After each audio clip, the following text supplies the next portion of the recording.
Hello प्यारे बच्चों, आप सभी का एसएससी जीडी का जो एग्जाम है वो कल से स्टार्ट हो रहा है।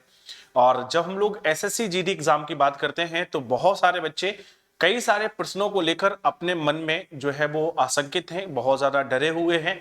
तो आज मैं कुछ इंपॉर्टेंट बातें बताने वाला हूं जो आपको एग्जाम में जाने से पहले जरूर ध्यान रखनी है और इन सारी बातों को देख के भी आपको जाना है। तो वन बाय वन हम लोग स्टार्ट करेंगे, यानी कि हम लोग बात करने वाले हैं अंतिम समय पर कुछ महत्वपूर्ण जो टिप्स होंगे आप लोगों के लिए उनकी, यानी कि लास्ट मिनट टिप्स की। तो चलिए वीडियो को शुरू करते हैं। मेरा नाम है शिवम द्विवेदी और आप मेरे साथ जुड़े हुए हैं एसएससी बाला यूट्यूब चैनल पर। तो चलिए शुरू करते हैं और जानते हैं सारी चीजों को। सबसे पहले हम लोग बात करेंगे कि जब आप कल एग्जाम सेंटर में पहुंचेंगे तो वो कौन कौन से डॉक्यूमेंट्स होंगे जो आपको कैरी करने होंगे, क्योंकि एग्जाम में जब आप पहुंचेंगे तो डॉक्यूमेंट्स एक बहुत बड़ा इंपॉर्टेंट रोल प्ले करता है।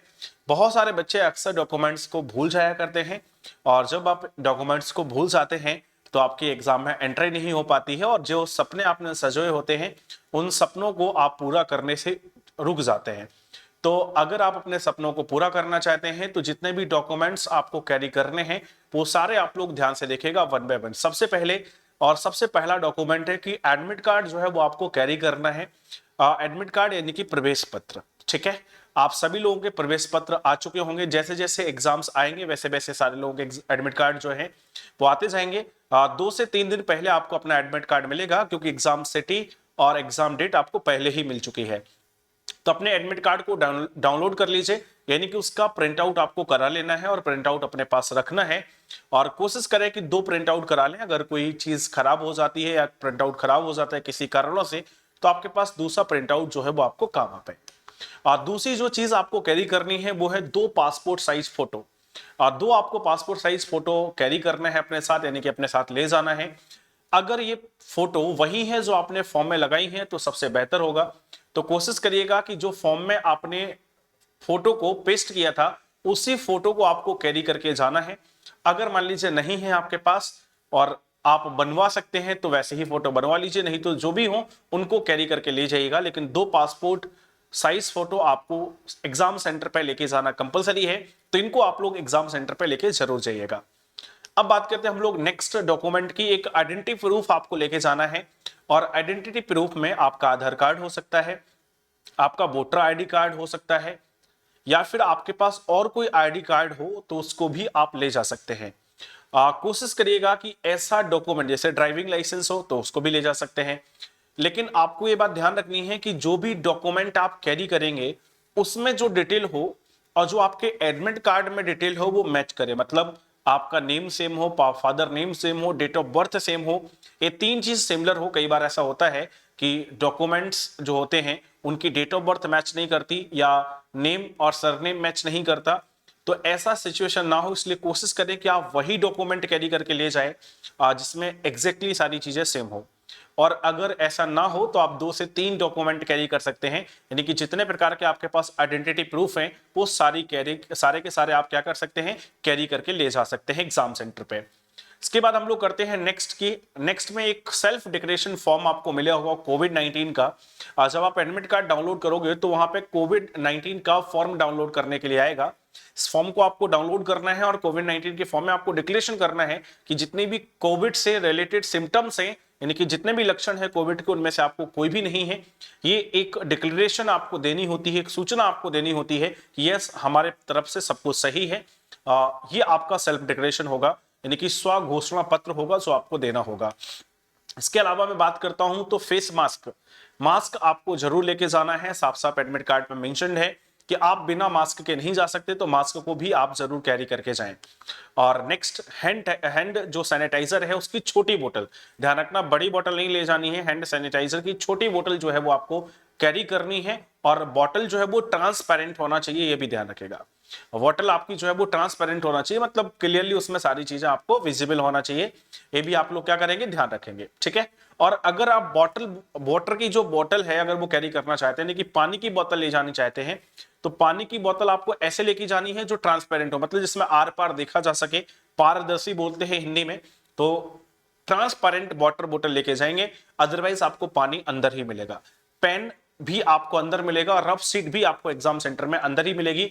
मतलब कोई भी पेन आपको कैरी नहीं करना है, कोई भी रफ शीट आपको कैरी नहीं करना है। ये वो डॉक्यूमेंट्स हैं जो आपको कैरी करने हैं, यानी ये वो चीजें हैं जो आपको कैरी करनी है। ठीक है, अब हम लोग बढ़ते हैं आगे और बात करते हैं उन पॉइंट्स की जो आपको ध्यान रखने हैं एग्जाम के टाइम पे। कुछ पॉइंट्स हैं जिनको आप ध्यान रखें एग्जाम सेंटर पहुंचने से पहले, इन पॉइंट्स को जरूर ध्यान रखें। एग्जाम का ज्यादा प्रेशर ना लें, क्योंकि अगर आप किसी भी चीज का ज्यादा प्रेशर लेंगे तो प्रेशर में चीजें अच्छी नहीं होती हैं, आपका एग्जाम अच्छा नहीं हो पाएगा। इसलिए एग्जाम का ज्यादा प्रेशर नहीं लेना है, रिलैक्स रहना है। अगर आपने अच्छे से मेहनत की होगी तो उसका परिणाम आपको जरूर मिलेगा। तो रिजल्ट की टेंशन नहीं ले, एग्जाम की टेंशन नहीं ले, आराम से चिल होकर एग्जाम देने जाए। नेक्स्ट है, किसी भी क्वेश्चन को ईगो पर नहीं लेना है, किसी भी क्वेश्चन से लड़ाई झगड़ा नहीं करना है कि नहीं तो इसको हम तो सॉल्व करके रहेंगे। अगर वो आपसे सॉल्व हो रहा है वेल एंड गुड, अगर नहीं हो रहा है तो स्किप करिए, नेक्स्ट क्वेश्चन पे बढ़ जाइए। समय आप वेस्ट नहीं करेंगे। आपको अगर लग रहा है कि वन टाइम में सॉल्व हो रहा है देन ओके, ठीक है। इसके बाद हम लोग नेक्स्ट पॉइंट पे बात करते हैं कि अभी बहुत सारे बच्चे ऐसे हैं जो कंटिन्यूअसली इस बात पे सोच रहे हैं कि हमारे पेपर का लेवल कैसा होगा, फर्स्ट शिफ्ट में टफ आएगा, सेकंड में टफ आएगा, बाद में टफ आएगा, इनिशियल में आसान आएगा।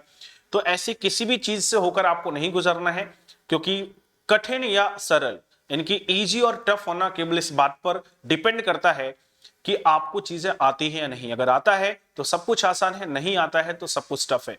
बहुत सारे बच्चों को आप देखोगे एक सिमिलर शिफ्ट में किसी को एग्जाम आसान लगेगा तो किसी को टफ लगेगा। क्यों? क्योंकि ये आने और ना आने पर डिपेंड करता है। तो इसका टेंशन नहीं ले, आपको आता होगा आपको आसान लगेगा, नहीं आता होगा तो आपको टफ लगेगा। आप किसी भी दिन किसी भी शिफ्ट में एग्जाम देने बैठिए, इस बात से कोई फर्क नहीं पड़ेगा।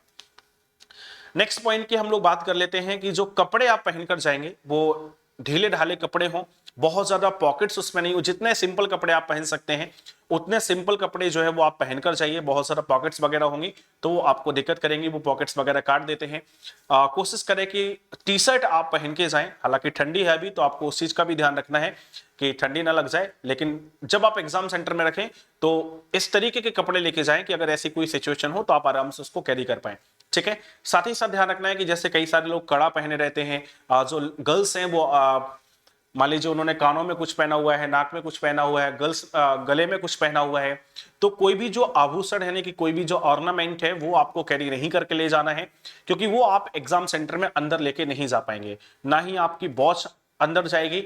और कोशिश करें कि आप स्लीपर्स पहन के जाएं, क्योंकि कई सारे सेंटर्स पे ऐसा भी हो सकता है कि आपको जूते भी कैरी नहीं करने दिया जाए। तो आप स्लीपर्स पहन के जाइए, उसमें सॉक्स आप डाल सकते हो अगर आपको ज्यादा ठंडी लग रही है, आपके यहाँ पे ज्यादा सर्दी है तो। ठीक है, तो ये वो पॉइंट्स हैं जिनका आपको ध्यान रखना है। अब हम लोग बात कर लेते हैं आगे। ये भी क्वेश्चन जो है वो बहुत सारे बच्चों के मन में कौंध रहा है, तो इस में दो चीजें मैं आपको बताने वाला हूं। पहला तो ये कि आप जब एग्जाम में पेपर सॉल्व करेंगे तो उसका सीक्वेंस क्या होना चाहिए, मतलब किस सीक्वेंस में आपको पेपर अटेम्प्ट करने हैं, और उसके लिए टाइम मैनेजमेंट क्या होगा। मैं एक बार कहूंगा कि अगर आप इस सीक्वेंस को फॉलो कर रहे हैं तो ये जो टाइम मैनेजमेंट है इसको भी आपको स्ट्रिक्टली फॉलो करना पड़ेगा, अदरवाइज आपका पेपर खराब हो जाएगा। तो मैं यहां पे सजेस्ट करूंगा कि अगर आप किसी पैटर्न पे पहले कर रहे हैं, आपने पहले सेट किया हुआ है तो आप उसी पैटर्न पे करिए। लेकिन अगर आपने कोई पैटर्न सेट नहीं किया है तो जो पैटर्न मैं बता रहा हूं इसी पैटर्न पे आपको करना है, क्योंकि इससे आपको बेहतर रिजल्ट मिलेंगे। ठीक है, तो किसके लिए टाइम मैनेजमेंट क्या होगा और कौन सा आपको सेक्शन जो है वो सबसे पहले अटेम्प्ट करना है, फिर दूसरे नंबर पे, फिर तीसरे नंबर पे, चौथे नंबर पे, वो मैं आपको यहाँ पे बताने वाला हूँ। तो सबसे पहले आप अटेम्प्ट करेंगे लैंग्वेज, चाहे वो हिंदी हो चाहे इंग्लिश, जो भी आपको लेनी है। अगर आपको हिंदी लेनी है, आपको इंग्लिश लेनी है, आपको सेलेक्ट करना है हिंदी या इंग्लिश लैंग्वेज में से कोई एक आपको अटेम्प्ट करना है। अगर आप हिंदी करते हैं तो भी आगे वाले सेक्शन आपको दोनों लैंग्वेज में अवेलेबल रहेंगे, हिंदी में भी और इंग्लिश में भी। और अगर आप इंग्लिश सेक्शन अटेम्प्ट करते हैं तब भी आगे आने वाले जो सेक्शन है वो आपको दोनों लैंग्वेज में मिलेंगे, हिंदी में भी और इंग्लिश में भी। केवल हिंदी का सेक्शन ऐसा होगा जो केवल हिंदी में मिलेगा, और इंग्लिश का सेक्शन ऐसा होगा जो केवल आपको इंग्लिश में मिलेगा। बाकी सारे बाइलिंगुअल मिलेंगे, आप जो भी लैंग्वेज चाहें उस लैंग्वेज में आप क्वेश्चन को सॉल्व कर सकते हो। ठीक है, तो सबसे पहले हिंदी या इंग्लिश लैंग्वेज हो गई। दूसरे नंबर पे आपको सॉल्व करना है जीके जीएस को। ठीक है, पहले नंबर पे किसको? हिंदी एंड इंग्लिश को। दूसरे नंबर पे किसको? जीके एंड जीएस को। एक मिनट। ठीक है, तो दूसरे नंबर पे आपको क्या करना है? जीके जीएस को सॉल्व करना है, दोनों सेक्शन निपट गए। तीसरे नंबर पे आपका रीजनिंग आएगा और चौथे नंबर पे आपका मैथमेटिक्स आएगा। ठीक है, टाइम मैनेजमेंट ध्यान रखिएगा, मैक्सिमम 10 मिनट आपको देने हैं किसको? हिंदी या इंग्लिश को। 20 क्वेश्चन मिलेंगे आपको पता है। जीके जीएस को भी आपको मैक्सिमम 10 मिनट देने हैं, और अगर यहां से आप कोई समय बचा सकते हैं, कोई टाइम आप यहां से बचा सकते हैं, तो कोशिश जरूर करें कि यहां से ये और कम समय में हो जाए तो बहुत अच्छा। ये मैं मैक्सिमम टाइम की बात कर रहा हूं, इससे ज्यादा आप इस सेक्शन को या इस सेक्शन को टाइम नहीं दे सकते। रीजनिंग 15 से 18 मिनट, जिनकी बहुत अच्छी होगी वो 15 मिनट में करने की कोशिश करेंगे, जिनकी खराब होगी उनको 18 मिनट, 15 से 18 मिनट के बीच आपको पूरा जो रीजनिंग का सेक्शन है उसको फिनिश करना है। इसके बाद आते हैं हम लोग मैथमेटिक्स पे, तो 22 से 25 मिनट आपको मैथमेटिक्स के लिए रखते हैं। इस तरीके से आपके जो टोटल 60 मिनट आपके पास होंगे उनको आपको इन्वेस्ट करना है। और अगर आपने इन समय को फॉलो कर लिया, इस सीरियल को फॉलो कर लिया, तो आप सबसे ज्यादा नंबर लाने वालों में से जरूर होंगे, ध्यान रखिएगा। ठीक है, मार्क्स और नंबर ऑफ क्वेश्चन सभी से 20 आने हैं, सभी सेक्शन जो है वो 40-40 नंबर के हैं, ये आपको पता ही है। तो क्या सीरियल होना चाहिए, मतलब किस सीरियल में पेपर को अटेम्प्ट करना है और प्रत्येक सेक्शन के लिए टाइमिंग क्या रखनी है, ये बहुत इंपॉर्टेंट है, तो इसको जरूर फॉलो करिएगा। अब हम पहुंचते हैं नेक्स्ट पे कि सब्जेक्ट वाइज स्ट्रेटजी क्या होना चाहिए। मतलब चाहे आप किसी भी सेक्शन को सॉल्व कर रहे हो पहले, चाहे हिंदी हो, चाहे मैथमेटिक्स हो, चाहे जीके जीएस हो, चाहे रीजनिंग हो, उसमें इंडिविजुअल आपको स्ट्रेटजी क्या रखनी है वो भी आपको समझना है। मतलब हर जगह ये फॉलो करना है। हमेशा से आपने इस चीज को पढ़ा है, हमेशा आपको उन क्वेश्चंस को पहले अटेम्प्ट करना है जो आपको आसान लगे। मतलब एक बार पढ़ने पर जो सॉल्व हो जाएंगे सबसे पहले आप उनको करते जाएंगे। मान लीजिए आपने हिंदी उठाया, जो वन टाइम में सॉल्व हो गए निपटा दिए, फिर रीजनिंग पे, फिर आप जीके जीएस पे पहुंचे, वन टाइम में जो सॉल्व हो गए निपटा दिए, फिर जीके जीएस पे पहुंचे, जो वन टाइम में सॉल्व हो गए वो निपटा दिए, और रीजनिंग में वन टाइम में निपटा दिए, जो भी सॉल्व हो गए वन टाइम में। ऐसी मैथ्स में जो वन टाइम में सॉल्व हो गए वो निपटा दिए। जब आप ऐसा करोगे तो मेरे भाई यकीन मानिएगा आप 50+ कर चुके होंगे। ठीक है, उसके बाद आपको सेकंड राउंड लगाना है, दूसरा राउंड आपको लगाना है। और सेकंड राउंड में मेरे भाई आप क्या करोगे, सेकंड राउंड में, ठीक है, वन टाइम बॉक्स में सॉल्व करने, सेकंड राउंड में आपको केवल उन क्वेश्चंस को अटेम्प्ट करना है जो आपके थोड़े से डाउटेड थे। मतलब जब आप पहली बार पढ़ रहे थे तो आपको लग तो रहा था कि ये हो जाएगा हमसे, लेकिन परफेक्टली आप उस पे मतलब उस पे आंसर नहीं निकाल पा रहे थे, जो आपके डाउट में रह गए थे, फिर उनको वापस से अटेम्प्ट करें। तो अब देखेंगे कि अब एग्जाम का प्रेशर जो था वो रिलैक्स हो गया होगा, क्योंकि आपको पता होगा कि अब हम 50 क्वेश्चंस के आसपास अटेम्प्ट कर चुके हैं, तो थोड़ा सा प्रेशर रिलीज हो जाएगा, तो उसमें से भी काफी सारे क्वेश्चंस जो है वो आपसे सॉल्व हो जाएंगे। तो वन टाइम वॉच, फिर आएंगे आप सेकंड राउंड में। सेकंड राउंड में ऐसे क्वेश्चंस पे करेंगे जो आपके डाउटफुल थे, मतलब जिस पे आपकी कैलकुलेशन कहीं फंस गई थी, या कहीं आपको लग रहा था कि मेथड आपने सही लगाया लेकिन आंसर मैच नहीं किया। इस तरीके के क्वेश्चन को आपको सेकंड राउंड में सॉल्व करने हैं। इसके बाद भी आपके पास जो समय बचेगा उसमें तीसरे राउंड में आपको क्या करना है, थर्ड राउंड में आपको उन सभी क्वेश्चंस को दोबारा पढ़ना है अब जो बच गए हैं। ठीक है, इसके बाद भी आपके पास क्वेश्चन बन जाएंगे, उन क्वेश्चंस को ध्यान से पढ़िए।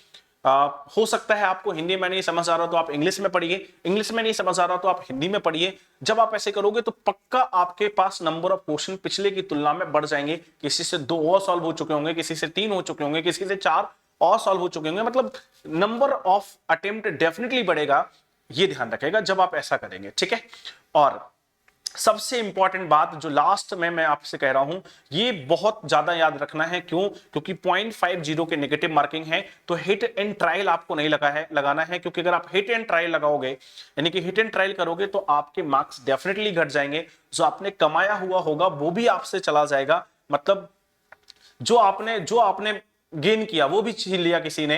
तो मेरे यहां पे कहा जाता है कि जहां सब कुछ नष्ट हो रहा हो वहां कुछ बचा लेने वाला बुद्धिमान होता है। तो तुम सभी को बुद्धिमान बनना है और बचाना है कि कोई भी नंबर हमारा नेगेटिव में खराब ना हो पाए। नहीं आता है वेल एंड गुड, लेकिन जो हमने कमाई संपत्ति है वो संपत्ति हमारी नहीं जाना चाहिए, इस बात को आपको ध्यान रखना है। ठीक है, सो ये कुछ बेहतरीन से पॉइंट्स हैं जिनको आपको ध्यान रखना है। और जब आप इन सारे पॉइंट्स को फॉलो करेंगे, इन सारे पॉइंट्स को ध्यान रखेंगे, जितनी भी बातें मैंने आपको इस वीडियो में बताई हैं, इस वीडियो के माध्यम से जितनी भी बातें हैं, एक एक पॉइंट आपके लिए इंपॉर्टेंट है, सारी बातों फॉलो करें और सफलता आपको जरूर मिलेगी। इसके अलावा भी अगर आपका कोई क्वेश्चन बच गया हो जो आपको लग रहा हो कि अभी इस पर मेरे भाई ने जो है आज चर्चा नहीं की इस वीडियो में, तो कमेंट सेक्शन में डाल दीजिएगा, मैं आपको उस पर भी इंफॉर्मेशन दे दूंगा, या तो शॉर्ट वीडियो के फॉर्म में या फिर रिप्लाई करके। तो इस वीडियो में हम इतना ही रखते हैं, मिलते हैं हम लोग नेक्स्ट वीडियो के साथ, यानी कि नेक्स्ट इंफॉर्मेशन के साथ। तब तक के लिए अपना ख्याल रखिए, हंसते रहिए, मुस्कुराते रहिए और मेहनत के साथ पढ़ते रहिए।